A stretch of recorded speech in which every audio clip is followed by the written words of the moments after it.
Pedang bukan sahaja senjata, malah merupakan simbol status individu dan juga lambang jati diri sesuatu bangsa. Pedang juga merupakan antara senjata logam pertama yang dicipta manusia. Dari zaman dahulu, pedang dianggap sebagai senjata agung yang digunakan di dalam peperangan dan ketika aman. Nabi Muhammad SAW telah menaikkan taraf pedang apabila bermain pedang dijadikan sunnah baginda.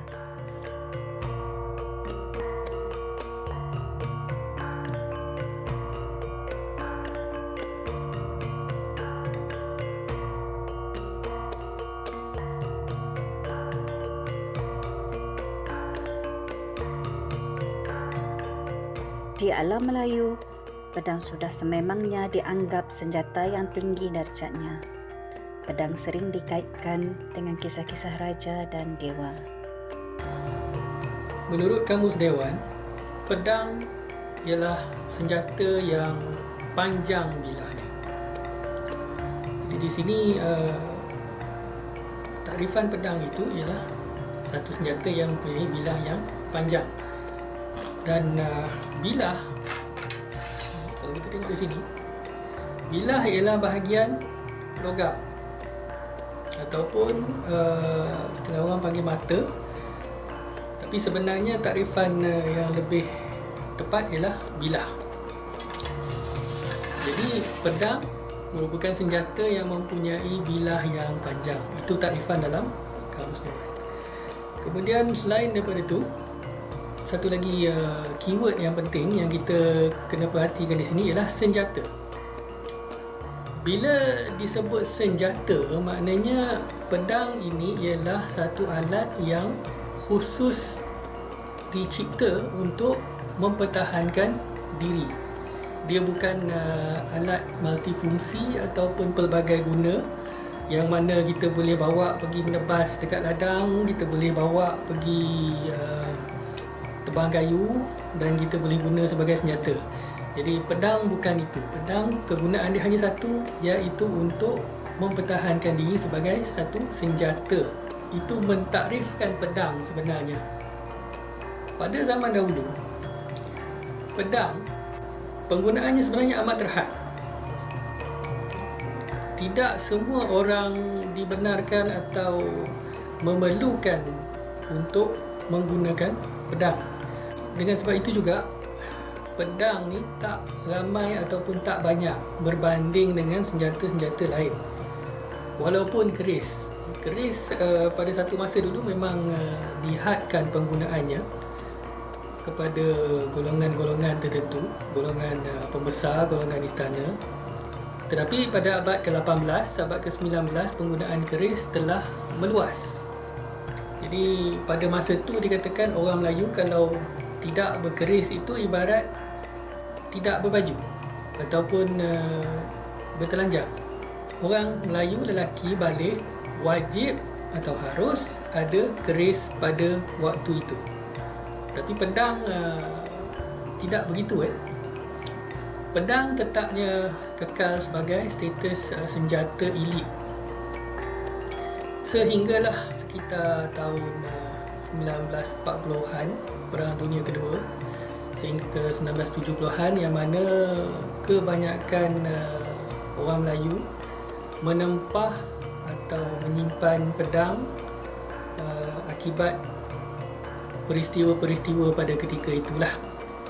Jadi pedang yang pertama sekali kita kena faham ialah sejenis senjata, bukan alat dui fungsi. Dan yang keduanya, ia mempunyai satu status tertentu yang mana hanya golongan tertentu yang menggunakan pedang. Di zaman Kesultanan Melaka, penggunaan pedang terhad kepada golongan-golongan tertentu, golongan istana khususnya. Begitu juga kalau kita merujuk kepada sejarah Melayu yang mana di dalamnya mengisahkan asal-usul Raja-Raja Melayu daripada Sang Sapurba yang turun ataupun muncul di Bukit Seguntang memegang pedang Cura Si Manjakini, iaitu dalam sejarah Melayu. Kemudian kita ada lagi hikayat-hikayat lain, di antaranya kita boleh rujuk pada hikayat Malim Dewa atau hikayat Malim Deman yang menyebut pedang jenawi lantai balai, bersolek hulu belah mambang. Ini merujuk kepada jenis pedang jenawi ataupun yang hulunya panjang, yang digunakan dengan dua tangan, yang mana telah digunakan dalam adat pertabalan raja di dalam hikayat tersebut. Di dalam syair Siti Zubaidah Perang Cina, yang mana disebut Siti Zubaidah dan para panglima baginda yang paling rapat, yang terdiri daripada pasukan khas wanita-wanita, kesemuanya menggunakan atau memakai pedang jenawi.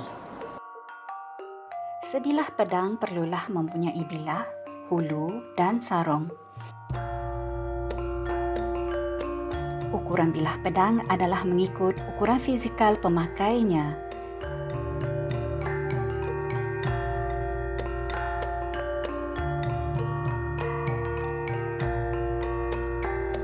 Ini adalah untuk memastikan keserasian antara senjata dan pemakai.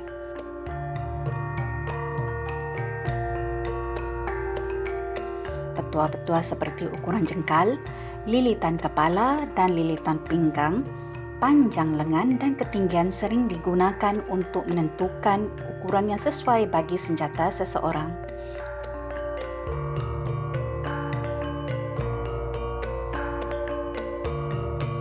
Kebiasaannya, ukuran-ukuran ini adalah petua dan rahsia pandai besi yang membuat senjata tersebut.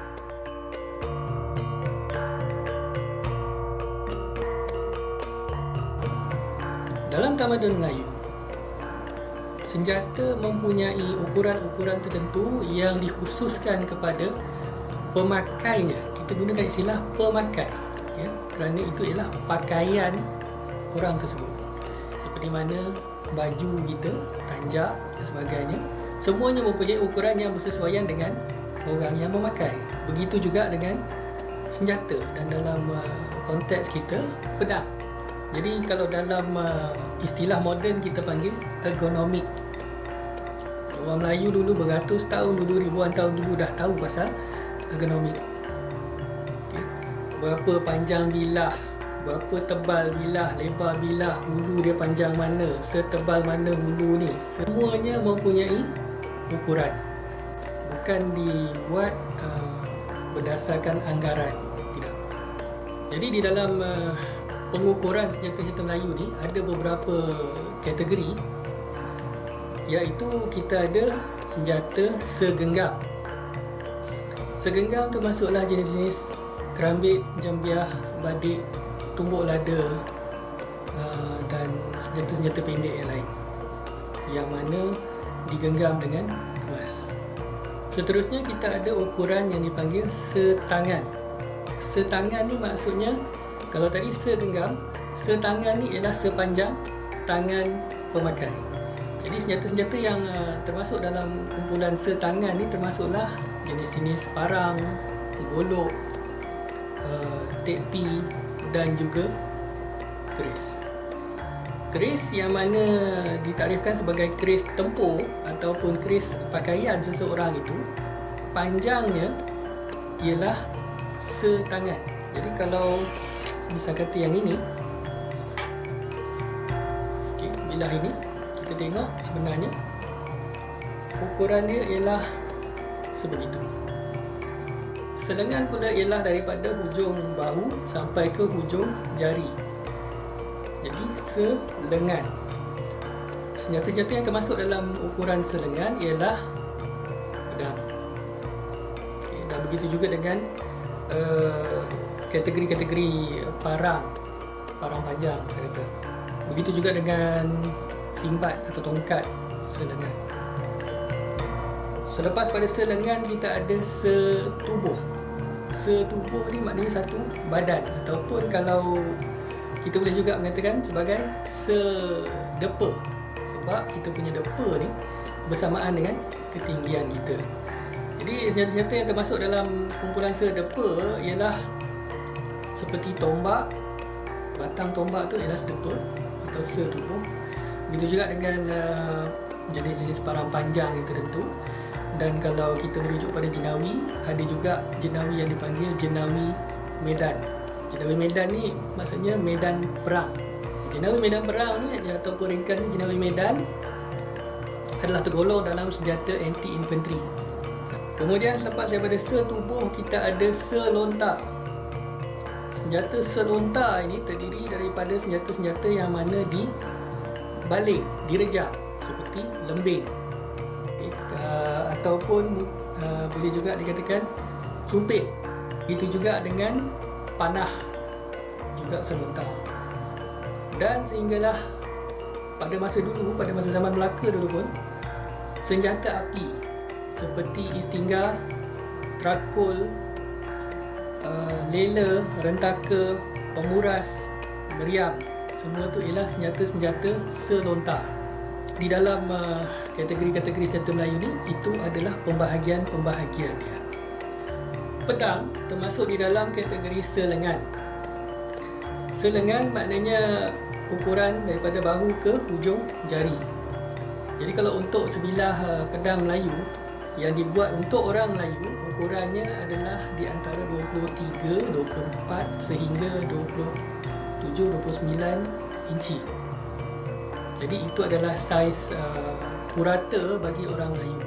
Itu yang dimaksudkan ukuran mengikut ergonomik ataupun mengikut saiz badan masing-masing.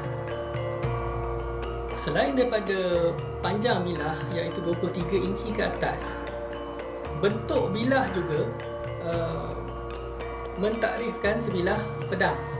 Jadi kalau kita tengok di sini, bentuk bilah pedang dia agak tebal di pangkal dan dia akan menirus ke hujung. Jadi bentuk ini kita panggil sebagai profile taper. Jadi untuk pedang seharusnya dia tebal di pangkal dan dia meruncing ke hujung. Ada juga pedang yang mana biasa di pangkal ni, kemudian sampai dalam 2/3 hujung dia akan melebar, membentuk apa yang dipanggil sebagai anak buaya atau yeoman dalam bahasa Inggeris, ataupun false edge. Jadi pedang-pedang sebegitu biasanya terdapat di benua India, juga di Turki dan kawasan sekitarnya. Itu tetap dikatakan pedang. Masih bentuk umumnya adalah bentuk bilah pedang. Bilah yang melengkung dikatakan lebih mudah untuk memotong, manakala bilah yang lurus adalah lebih sesuai untuk menikam. Dan kita ada banyak ukuran di antara itu. Jadi contoh macam bilah ini, dia hampir lurus. Tidak lurus tapi hampir lurus. Kalau kita tengok dari sini, kita nampak dia melengkung sikit.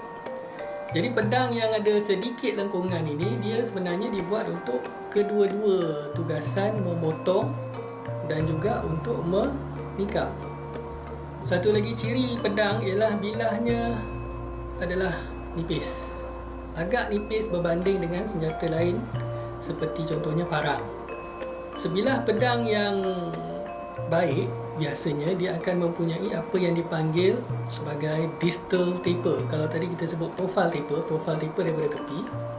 Distal taper pula ialah daripada atas.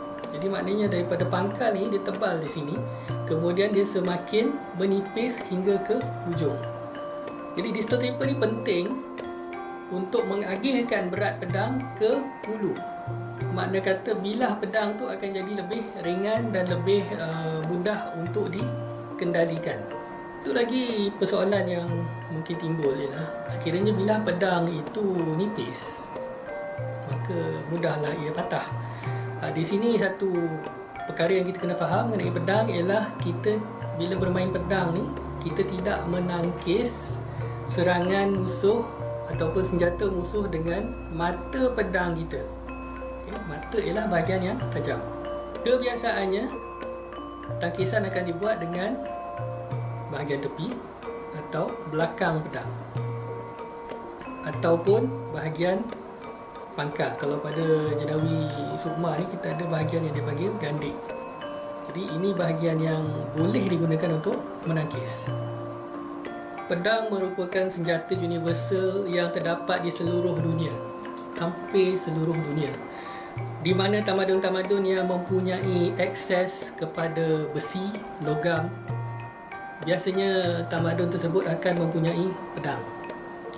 Jadi kalau kita tengok di dunia ni, bermula daripada barat, di England, tamadun ataupun masyarakat Celt mempunyai pedang mereka, melintas ke benua Eropah, kaum Franks, kaum Goth, di utara Skandinavia kaum Viking, kemudian ke timur lagi Rusia dan Eropah Timur seperti Hungary, Poland dan sebagainya. Ke Mediterranean kita ada Empire Rome yang memang terkenal dengan penggunaan pedang. Begitu juga kemudiannya setelah menjadi Itali juga terkenal dengan menggunakan pedang. Kemudian ke timur lagi kita ada Turki. Okay, selepas pada itu Turki, kemudian kita ada turun lagi ke tanah Arab. Tanah Arab, Afrika, Mesir, kemudian kita bawa lagi ke timur lagi ke arah Parsi. Jadi semua tamadun-tamadun ini mempunyai pedang. Parsi, kemudian ke timur lagi kita ada Mongolia, kemudian kita sampai ke China, ke Jepun, Vietnam, dan daripada Parsi tadi kita ada juga benua India yang mana terkenal dengan pelbagai jenis pedang. Sri Lanka yang mempunyai pedangnya yang unik. Begitu juga semakin hampir kepada tempat kita di Thailand, di sekitar Thailand, Burma kita ada Da. Kemudian di Tanah Melayu, Tanah Melayu pun mempunyai kepelbagaian pedangnya yang tinggi. Kemudian satu isu mengenai pedang ialah saiz. Saiz pedang seperti mana di dalam petua orang Melayu sebenarnya mengikut saiz pemakai, tidak mengira dari mana bangsa atau kedudukan geografi mereka. Saiz pedang atau senjata tetapnya mengikut saiz orang yang memakai. Jadi kalau sebagai contohnya, kita sering dengar bahawa pedang di Eropah adalah besar, panjang, berat. Begitu juga di Arab berbanding dengan pedang Melayu. Tapi kita sering terlupa bahawa orang Eropah dan orang Arab, tubuh mereka besar, bukan seperti kita. Kita sekitar 5 kaki lebih, habis-habis tinggi pun mungkin dalam 6 kaki, 6 kaki lebih sikit. Padahal di benua Eropah itu dikira sebagai pendek. Jadi mereka ketinggian biasanya adalah 7 kaki ke atas. Ada juga 8-9 kaki seperti di Skandinavia, golongan Viking, amat besar. Dengan saiz, pertambahan saiz pemakai senjata ni, maka senjatanya semakin besar. Begitulah sebabnya kenapa kita lihat pedang-pedang yang dikatakan sama ada pedang-pedang peninggalan Rasulullah ataupun pedang-pedang para sahabat kelihatan seperti amat besar dan tidak sesuai untuk kita menggunakan. Pedang-pedang tersebut rata-rata adalah dari jenis yang dipegang dengan sebelah tangan. Jadi bilahnya, kalau kita tengok zaman Nabi iaitu abad ke-7, bilahnya sehingga mencecah sehingga 1 meter panjang dan lebar sehingga 4 inci. Jadi itu sebenarnya menunjukkan saiz masyarakat masa tu. Jadi kalau kita nak bandingkan dengan saiz kita sekarang, memang tidak sesuai lah untuk kita gunakan pedang-pedang seperti itu. Pedang sebenarnya ialah senjata yang lincah dan pantas. Ia senjata yang digunakan untuk memotong, menghiris, serta menikam.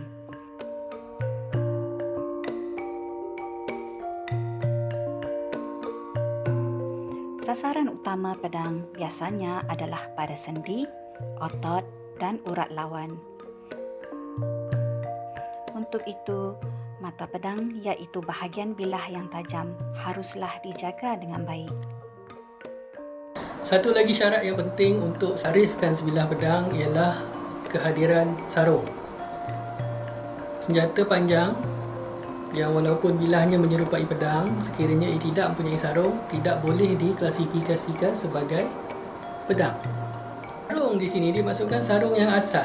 Maknanya sekiranya sarung itu reput atau rosak atau hilang, masih tetapnya asalnya senjata itu bersarung. Bukannya sarung yang dibuat kemudian ataupun sarung dibuat untuk sebagai simpanan, sarung yang dibuat untuk pakaian. Jadi sarung ini berfungsi satu untuk menjaga ketajaman bilah pedang. Di mana yang kita bincangkan tadi. Pedang ialah senjata menikam dan memotong. Maknanya adalah amat penting bilahnya itu perlu dijaga supaya sentiasa tajam. Sekiranya tumpul, maka tidak dapatlah pedang itu menjalankan fungsinya dengan baik.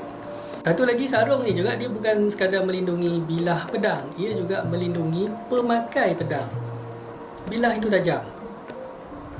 Jadi untuk melindungi pemakainya daripada terkena senjata sendiri, maka dengan itu adalah diciptakan sarungnya. Ramai yang mempunyai persepsi bahawa pedang adalah senjata yang berat. Namun begitu, sebenarnya pedang tidak boleh terlalu berat kerana ini akan membuatkannya kurang berkesan sebagai senjata dan akan meletihkan pemakainya dalam masa yang singkat.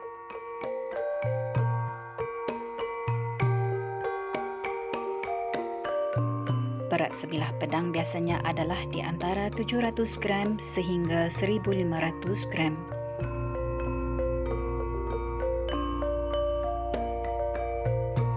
Namun begitu, sebilah pedang yang dibuat dengan baik akan mempunyai agihan berat yang ideal dan seimbang. Selain daripada pedang, orang Melayu juga mempunyai beberapa jenis senjata panjang yang lain.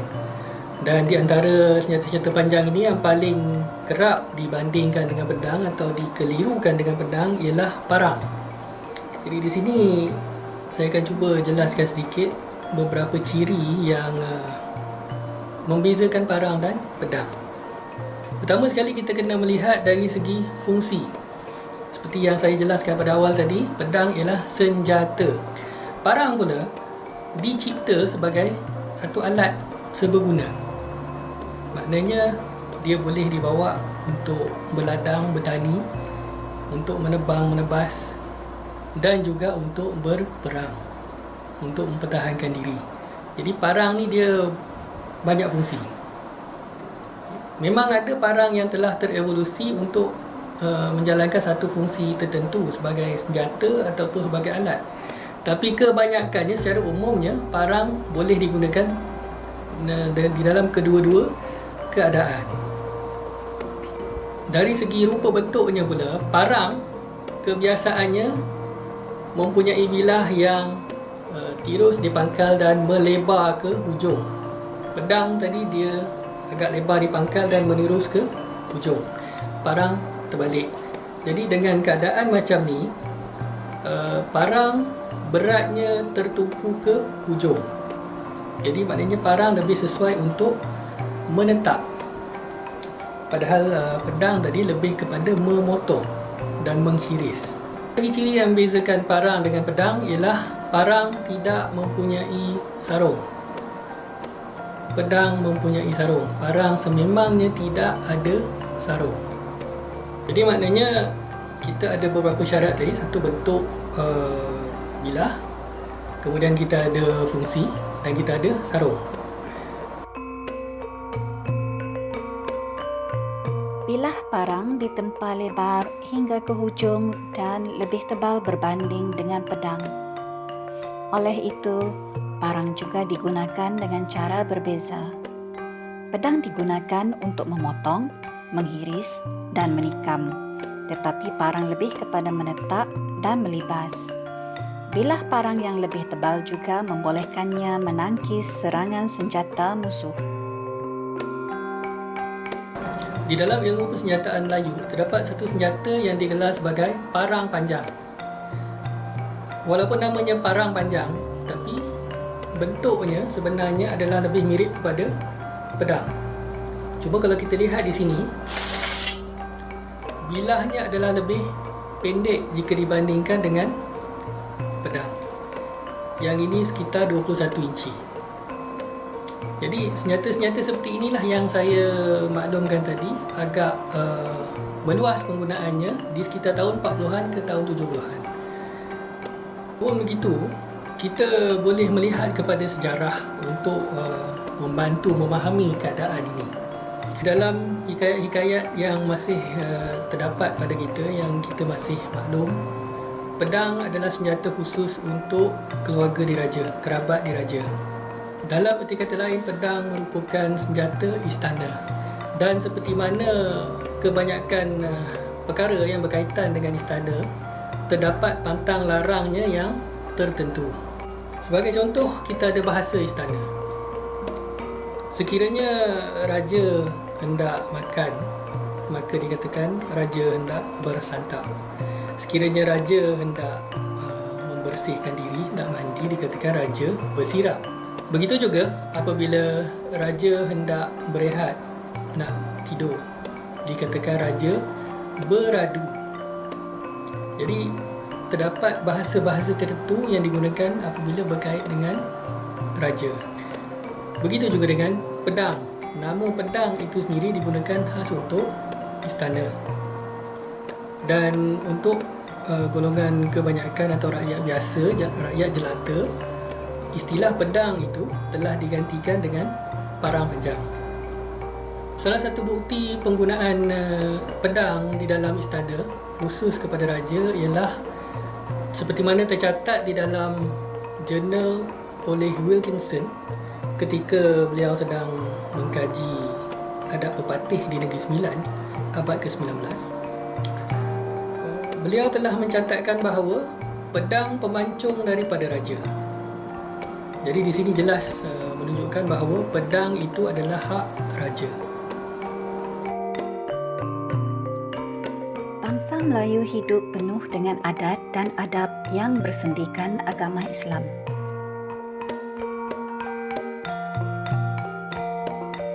Orang Melayu amat mementingkan adab di dalam kehidupan harian. Aspek ini juga turut terlihat di dalam seni persenjataan.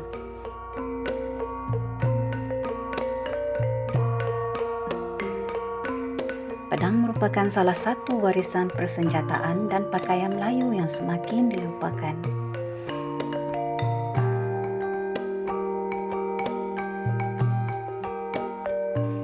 Adalah diharapkan usaha memperkenalkan semula seni pedang ini akan dapat sedikit sebanyak membantu memperkenalkan semula pedang di mata masyarakat, khasnya orang Melayu sendiri.